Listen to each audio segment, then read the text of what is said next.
bersama saya Jason Axelino hanya di acara Zoom, Zona Orang-Orang Muda. Saat ini teman-teman setelah kehadiran Bapak Gusti Bagus Ngurah Putra Sandiana selaku Kepala Kantor Perwakilan Bursa Efek Indonesia di Nusa Tenggara Barat. Apa kabar Bapak? Kabar super. Kabar super. Oke, nah karena Pak Ngurah sudah vaksin jadi bisa membuka masker ya. Oke, nah mungkin yang pertama nih yang menjadi pertanyaan banyak orang gitu. Sebenarnya apa sih Bursa Efek Indonesia ini? Apakah berbeda dengan Indonesian Stock Exchange atau bagaimana? Oke, terima kasih ya Mas Jason ya. Jadi sambil sapa juga nih ya Sobat Zoom. Oke, jadi kami dari Bursa Efek Indonesia, kebetulan di Nusa Tenggara Barat ada kantor perwakilan ya. Bursa Efek Indonesia sejak Desember 2017 merupakan salah satu kantor perwakilan yang ada di Indonesia. Karena kita ada 30 kantor perwakilan di seluruh Indonesia. Nah, tugas kami atau apa sih yang dilakukan Bursa Efek Indonesia di Nusa Tenggara Barat? Kita adalah lembaga yang fokus untuk pengembangan pasar modal nih, ya, Mas Jason ya, Sobat Zoom. Nah, mungkin nanti teman-teman Sobat Zoom akan nanya pasar modal ini apa gitu ya, apa sih bedanya dengan pasar-pasar tradisional gitu kan? Nah, jadi pasar modal ini adalah tempat untuk aktivitas transaksi jual beli produk yang ada di pasar modal ya. Mungkin Sobat Zoom, Mas Jason juga cukup familiar dengan istilah saham gitu ya. Nah, itu aktivitasnya dilakukan di pasar modal. Nah, Bursa Efek Indonesia adalah lembaga yang menyelenggarakan perdagangan di pasar modal itu. Oke, jadi sebagai lembaga penyelenggara perdagangan di pasar modal. Pasar modal. Oke, apakah BEI ini merupakan bagian dari pemerintah atau seperti apa, Pak? Ya, jadi sebenarnya kalau kita lihat dari sejarah ya, ini biar teman-teman juga tahu ya. Pasar modal Indonesia atau ada Bursa Efek Indonesia, mungkin dulu sering mendengar nama Bursa Efek Jakarta. Iya, BEJ. BEJ ya. Kemudian ada juga Bursa Efek Surabaya. Nah, jadi dulu itu untuk penyelenggaraan bursa efeknya ya itu dilakukan oleh Bapak PAM namanya ya. Bapak PAM. Jadi sebagai penyelenggara bursa efeknya itu Bapak PAM, pengawasnya juga Bapak PAM. Nah, kemudian dipecahlah gitu ya. Artinya pengawasnya tetap Bapak PAM, tapi nanti penyelenggarakannya diswastakan. Jadi status Bursa Efek Indonesia itu adalah lembaga swasta. Tapi memang ya artinya kita diawasi secara langsung ya. Kalau dulu ada Bapak PAM, kalau sekarang OJK nih ya, Otoritas Jasa Keuangan. Jadi sebenarnya Bursa Efek Indonesia ini lembaga swasta yang diawasi oleh OJK. Ya, sebagai pengawas lah ya. Pengawasnya, ya. Oke, sebagai wasitnya gitu ya dalam konteks ini gitu. Oke, nah selama karir Bapak nih di Bursa Efek Indonesia, karena sebelumnya juga pernah di Jakarta dan pernah di Jambi ya Pak ya. Apakah ada karakteristik khusus nih dari investor yang muda gitu, yang berasal dari kalangan muda? Ya. Nah, ini pas banget nih ya sama teman-teman Sobat Zoom ya. Jadi sebenarnya kita melihat bahwa perkembangan pasar modal sekarang ini ya, kita lihat di Indonesia, termasuk juga di daerah kita ya, Nusa Tenggara Barat, itu secara profilnya ini ternyata memang didominasi oleh anak muda nih gitu ya. Mungkin di usia-usia Mas Jason gitu ya.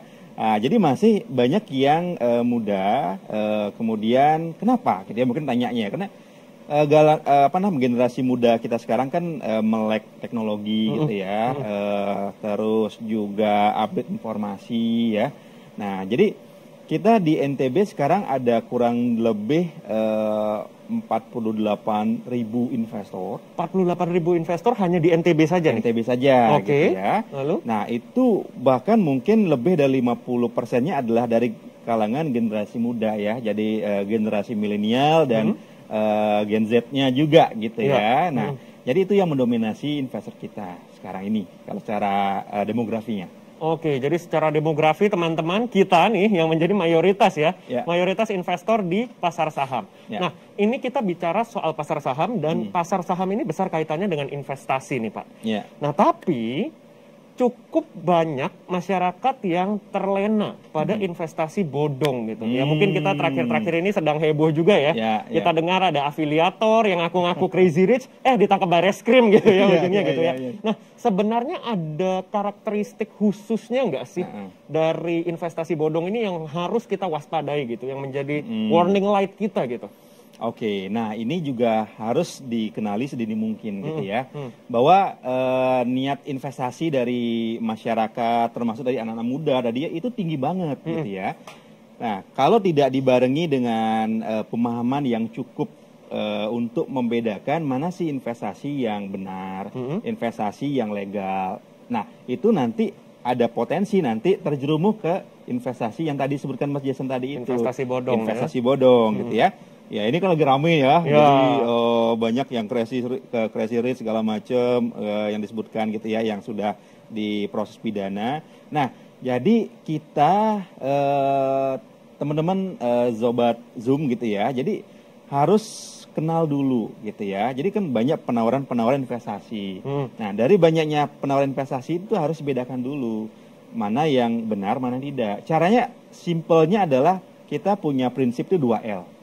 2L nih teman-teman. 2L ya. Nah, jadi L yang pertama adalah legal.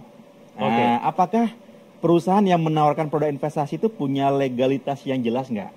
Nah, untuk mengeceknya dapat dari mana gitu ya. Jadi kalau untuk legal sebagai sebuah perusahaan yang mengelola dana investasi itu biasanya dikeluarkan oleh OJK, gitu ya, atau Bapepti gitu ya, ada lembaga Bapepti namanya. Nah, itu cek dulu gitu ya. Nah, jadi sebelum tawari cek dulu, mungkin bisa datang langsung ke kantor OJK, kan di NTB juga ada ya, atau telepon aja kan gitu kan. Nah, terus kemudian L yang kedua adalah logis. Logis maksudnya adalah apakah yang ditawarkan kepada kita itu masuk di akal nggak sih? Investasi ini jangan-jangan hanya diiming-iming suatu penawaran tapi nggak logis gitu kan.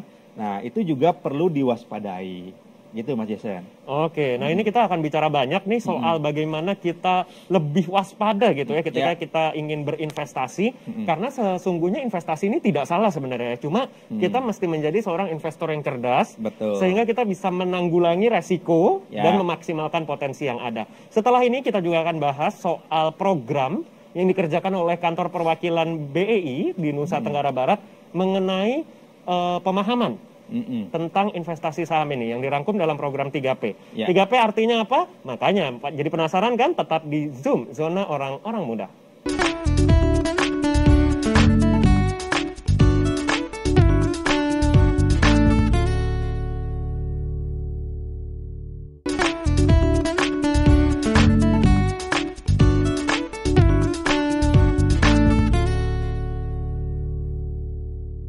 Halo Sobat Zoom, kembali lagi bersama saya Jason Akselino, dan saat ini kita masih bersama Pak Ngurah di sini selaku Kepala Kantor Perwakilan Bursa Efek Indonesia di Nusa Tenggara Barat. Tadi di segmen sebelumnya teman-teman kita sudah berdiskusi sedikit bagaimana cara kita mewaspadai investasi ilegal, dan itu ada 2L tipsnya, ada legal dan logis teman-teman. Nah, tapi sesungguhnya BEI ini punya program ya untuk meningkatkan awareness terhadap kewaspadaan investasi, dan ini programnya namanya 3P teman-teman, yaitu paham, punya, dan pantau. Nah, mungkin ini kalau saya sih melihatnya ini sebagai framework atau pola pikir yang harus ditanamkan di setiap investor nih. Mungkin bisa Bapak jelaskan dulu mulai dari poin yang pertama, pahamnya. Bagaimana cara memahami instrumen investasi? Oke. Ya, jadi memang untuk memperkenalkan pasar modal ini kan kita perbanyak sesi literasi ya, edukasi ya Mas Jason ya. Karena memang masyarakat kita secara umum itu masih banyak yang belum paham juga gitu ya, belum tahu tentang apa sih investasi di pasar modal ini gitu ya. Nah, jadi kita punya program dari Bursa Efek Indonesia itu namanya adalah 3P ya. Jadi singkatan dari paham, punya, dan pantau. Nah, kenapa kita berurut nih dari paham dulu? Ini baru, urutan ya teman-teman yang nggak bisa dibolak-balik ya? Jangan dibolak-balik gitu ya, karena ketika dibolak-balik gitu ya, artinya belum paham langsung memiliki, nanti dalam prosesnya itu akan ada sesuatu yang mungkin tidak bisa dilakukan dengan baik gitu ya. Jadi pertama adalah paham. Jadi paham maksudnya adalah ketika Sobat Zoom gitu ya, mau berinvestasi atau mau belajar mengenal dunia investasi ya, perbanyak dulu gali informasi, ya, ikut program-program yang diselenggarakan oleh lembaga-lembaga yang punya kredibilitas memang di dunia ini gitu ya. Salah satunya Bursa Efek Indonesia. Bursa Efek Indonesia punya program yang namanya adalah Sekolah Pasar Modal. SPM ya? SPM ya, itu bisa diikuti oleh siapapun ya, dan secara gratis juga. Jadi ini gratis ya? Gratis. Jadi kita ada program ya, bisa online juga ada, yang offline-nya juga ada. Nah, jadi Sobat Zoom yang misalnya ingin belajar lebih jauh tentang pasar modal, itu bisa ikut nanti sekolah pasar modal yang diselenggarakan oleh IDX NTB ya.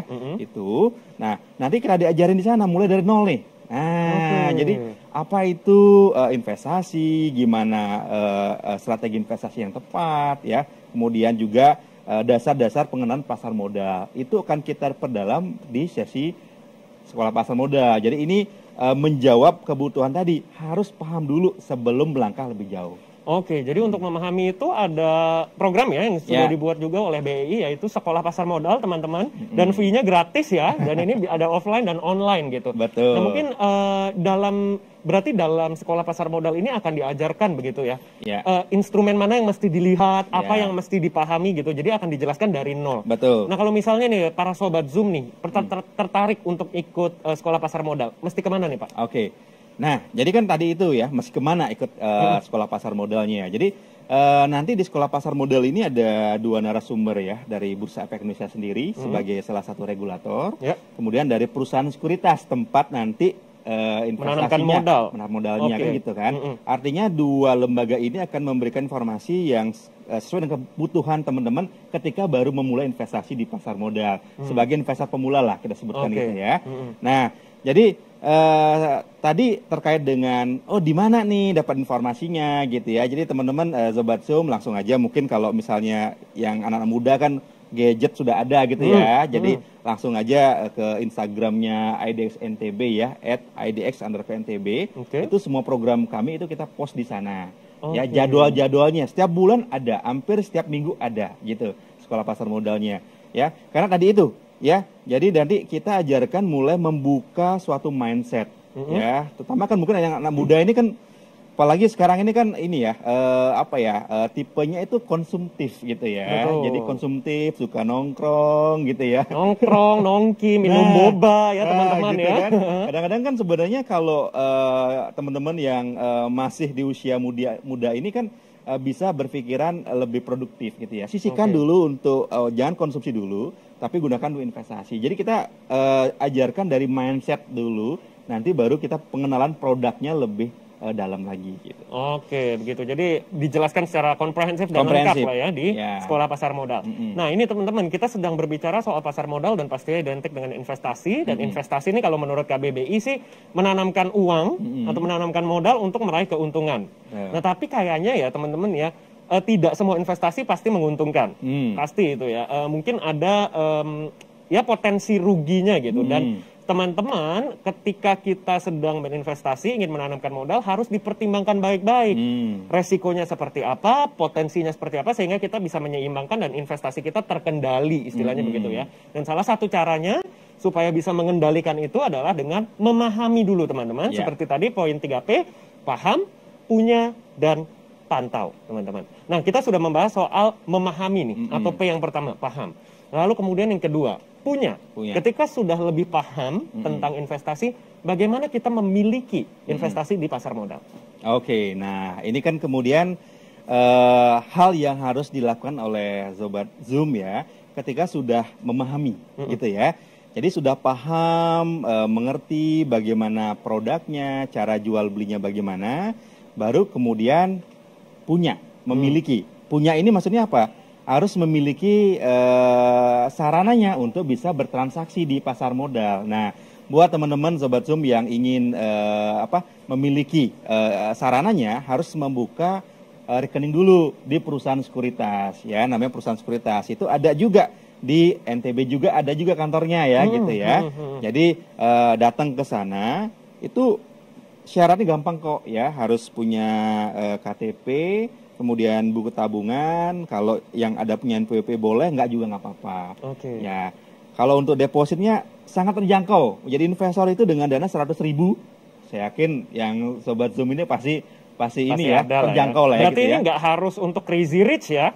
Nggak harus. Nggak harus ya. Bahkan di konsep kita memiliki ini gitu ya, artinya kita mulai dari dana kecil aja dulu. Oke. Gitu. Jadi kita sambil mempelajari lebih jauh gitu ya. Dia udah dana-dana kecil dulu gitu ya, dengan deposit yang minimum, kenali dulu cara jual belinya. Oh ini potensi untungnya, ini potensi ruginya, resikonya juga. Kalau resiko. misalnya pasti ada kan, pasti dua sisinya itu pasti selalu ada yang namanya investasi.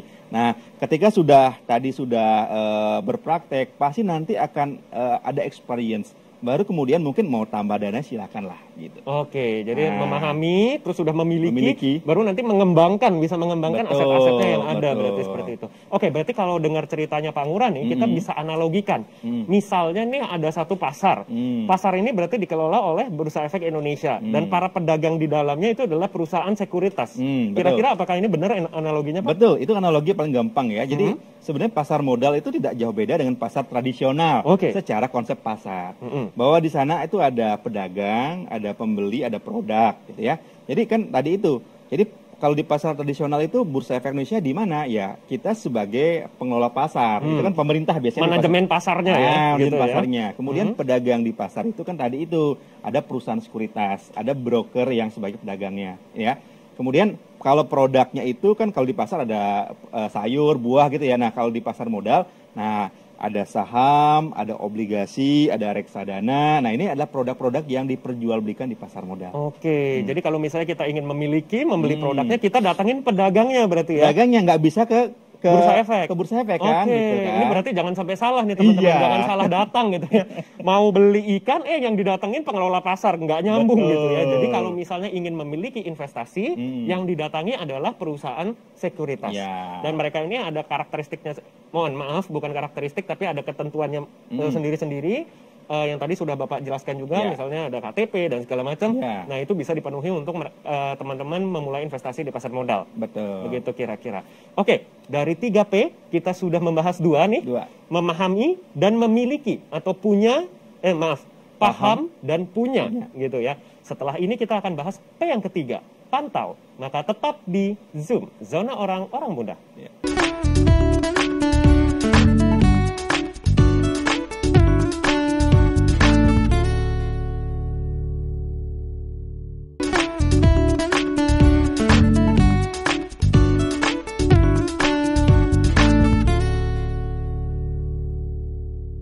Halo Sobat Zoom, kembali berjumpa bersama saya Jason Akselino hanya di Zoom, Zona Orang-Orang Muda. Saat ini saya masih bersama dengan Pak Ngurah selaku Kepala Perwakilan Kantor Bursa Efek Indonesia di Nusa Tenggara Barat.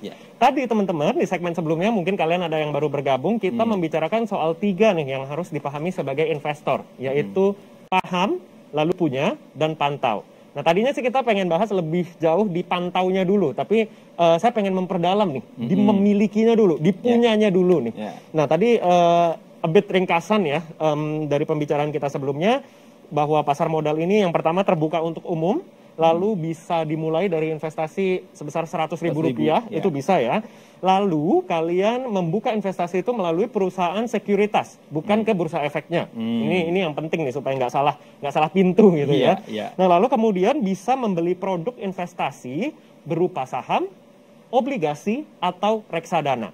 Nah ini dia nih yang saya pengen perjelas nih. Bedanya ketiga instrumen investasi ini apa sebenarnya? Maaf, bukan instrumen ya, jenis investasi. Ini seperti apa?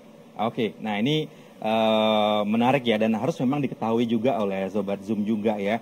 Ketika sudah tahu kemana tempat untuk memulainya ya, tadi perusahaan sekuritas, kemudian kan pilihan produknya banyak ya. Nah sebenarnya sebelum ke pemilihan produk itu ada hal lain yang juga penting ya, artinya karakter diri sendiri gitu ya. Karena setiap orang itu punya profil resiko yang berbeda-beda, Mas Jason ya. Ada orang yang ingin investasi, tapi ketika dia melihat bahwa produk ini kok rasanya resikonya tinggi gitu ya. Nah mungkin tipenya konservatif. Ada yang misalnya, oh ini kayaknya ini potensi cuannya kurang gitu. Langsung ditarik gitu misalnya. Agresif. Nah itu profil masing-masing beda. Jadi sebelum tadi mungkin memutuskan produk yang mana, kenali dulu profilnya karakter diri kita di sini ya, sebagai yang tahu investor. itu dari sendiri ya gitu ya. Nah, Oke. kemudian setelah tahu karakternya, baru kemudian pilihan produk. Tadi itu bahwa ada produk namanya saham. Jadi saham ini ada saham ini apa sih gitu ya? Jadi saham ini adalah kepemilikan di sebuah perusahaan ya. Jadi singkatnya kalau teman-teman punya saham di suatu perusahaan, berarti teman-teman sebagai pemilik perusahaan itu. Gampang ya? Ada kurang lebih 700 lebih nih perusahaan di Bursa Efek Indonesia. Yang di belakangnya TBK kan Mas Jason juga pasti yang tahu ya. terbuka itu tandanya. Jadi itu terbuka untuk investor umum ya, TBK. Pilihannya banyak ya, itu saham. Kemudian ada obligasi juga. Kalau obligasi kan surat utang gitu ya, itu bisa juga dibeli.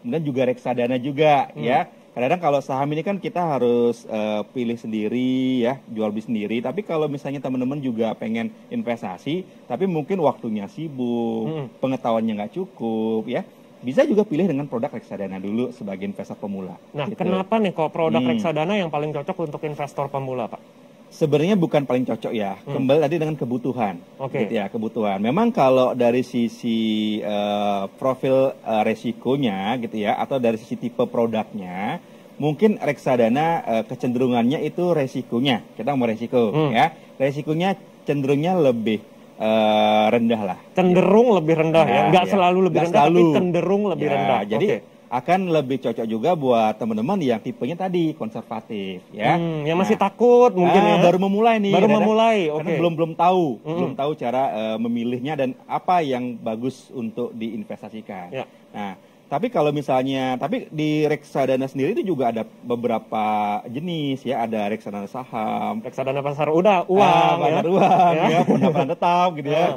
Nah, itu juga sesuai juga dengan karakternya masing-masing beda-beda juga gitu. Nah, kalau mungkin dari khusus reksadana aja tipenya teman-teman adalah cukup agresif gitu ya, mungkin bisa pilih tipe reksadana saham gitu ya. Kalau tipenya konservatif mungkin pasar uang atau pendapatan tetap. Nah, jadi gitu. Mungkin bisa mulai dengan reksadana dulu atau langsung saham juga nggak apa-apa. Karena kan saham juga kita bisa pilih juga. Ada saham-saham yang juga prospeknya bagus. Nah, mungkin tip singkat gitu ya.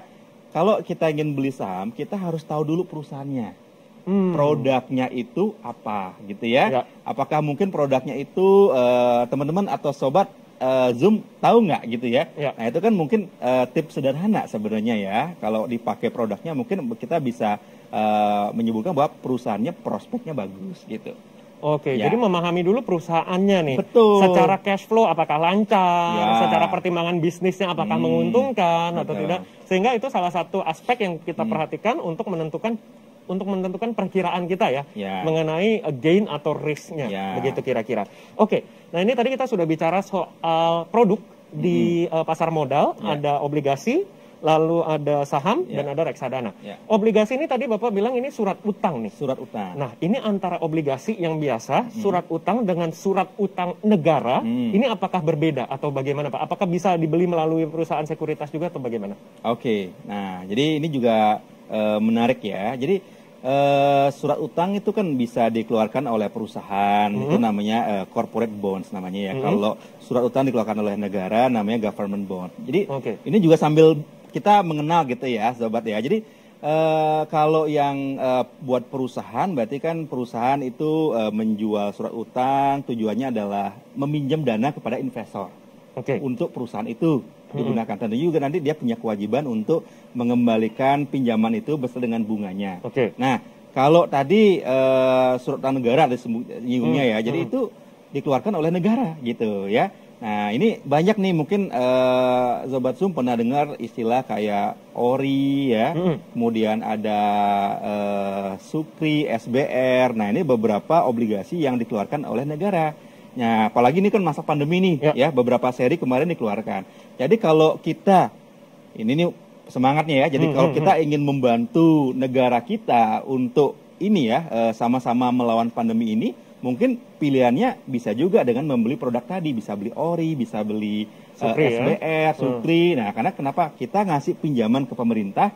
Nah, pemerintah dapat dana untuk menggunakan berbagai keperluan lah, salah satunya untuk ini bisa pembangunan infrastruktur, bisa penanggulangan pandemi begitu ya.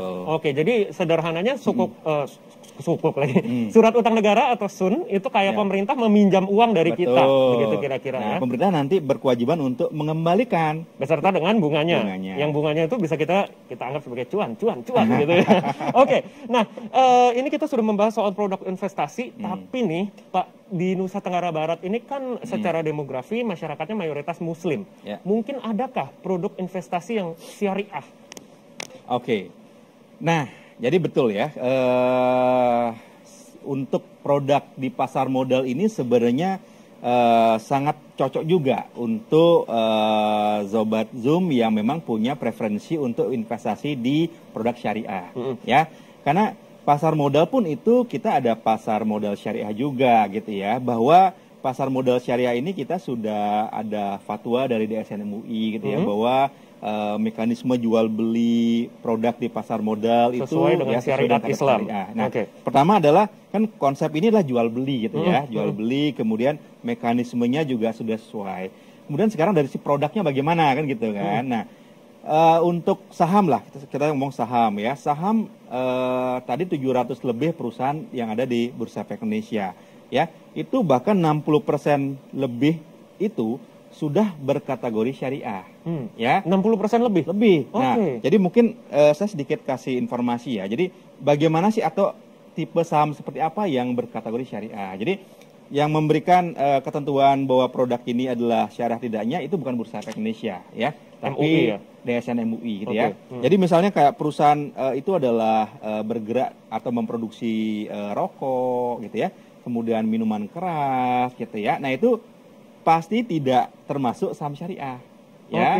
Nah, bedanya adalah kalau teman-teman ingin jadi investor syariah, tadi datang ke perusahaan sekuritas, pilihlah untuk rekening syariah, gitu ya. Jadi ngomong di depan gitu ya. Karena nanti akan diproses itu adalah rekening syariah. Berbeda nih, Mas Jason ya. Jadi teman-teman kalau misalnya nanti menjadi investor syariah, kan jual beli lewat handphone, gampang banget gitu ya. Nah, pas beli misalnya perusahaan rokok gitu ya, itu nggak akan bisa dibeli lewat sistem itu. Sudah tersaring begitu. Sudah difilter, jadi sudah diblok di awal, bahkan mungkin nanti ada ayat-ayat yang muncul di sistemnya gitu ya. Nah, jadi itu sudah difilter di awal. Baik saham, kemudian juga tadi kalau obligasi kan konvensional. Kalau yang syariahnya kan ada ada sukuk gitu ya. Sukuk itu ada juga. Reksadana juga ada, reksadana syariah juga. Gitu. Jadi produk di pasar modal ini gitu ya, cocok sekali buat teman-teman yang tadi ingin berinvestasi sekaligus beribadah gitu ya. Bahkan ada juga yang namanya wakaf saham, infak saham, zakat saham. Itu ada juga. Zakat dalam bentuk saham. Jadi nanti langsung di aplikasinya itu bisa dipilih melakukan wakaf saham. Gitu bisa ya, sejumlah sahamnya atau sejumlah dana di rekeningnya. Dan ini terakhir nih Pak. Bagaimana cara kita memantau investasi kita? Nah, dalam konsep 3P tadi ya, setelah kita paham, punya, pantau ini kita tempatkan memang di belakang. Nah, pantau ini maksudnya gini adalah, karena karakteristik produk pasar modal ini kan dinamis gitu ya. Jadi kita ngomong saham itu bisa harganya naik, bisa turun gitu ya. Nah, kalau kita tidak memantaunya, ya mungkin kita akan kelewatan momen gitu ya. Sebenarnya kembali lagi kepada tipe kita tadi ya. Karena tipe investor di pasar modal itu ada dua tipe. Ada yang tipenya adalah trading, ya sebagai trader, berarti dia investasi jangka pendek. Tapi ada juga yang tipenya adalah jangka panjang, kita nyebutnya seorang investor, ya atau investing. Nah, jadi kembali lagi tadi ke pantau. Kalau misalnya adalah Mas Jason lebih suka untuk transaksi jangka pendek, berarti pergerakan produk ini itu harus dipantau lebih sering lah gitu, ya. Maksudnya gini, makan banyak yang mungkin salah kaprah gitu ya. Pantaunya apakah saya harus di laptop atau di handphone terus itu ya? Nggak juga. Mungkin ya sehari bisa dilihat sistemnya itu sekali gitu ya. Nah, kalau untuk jangka panjang, ya berarti tidak perlu terlalu sering kita pantau gitu ya. Jadi beli sekali aja udah biarkan. ya nanti bisa dilihat lagi 10 tahun lagi atau 15 tahun lagi gitu ya. Oke, gitu, jadi kita memantaunya tergantung bagaimana karakter investasi kita ya, juga. Strategi investasi kita. Oke, mau jangka pendek atau jangka panjang ya itu masing-masing ada resikonya sendiri, ada potensinya sendiri-sendiri, maka itu paham. Itulah ilmunya juga beda nanti untuk kedua tipe itu. Oke, itulah pentingnya kenapa kita harus paham, punya dan pantau. Teman-teman. Nah, pada episode Zoom kali ini kita belajar banyak sekali soal pasar modal, teman-teman, terutama dengan kehadiran Pak Ngurah dari Bursa Efek Indonesia. Mungkin saat ini saya Jason Akselino undur diri dulu. Sampai jumpa di episode Zoom berikutnya. Dadah!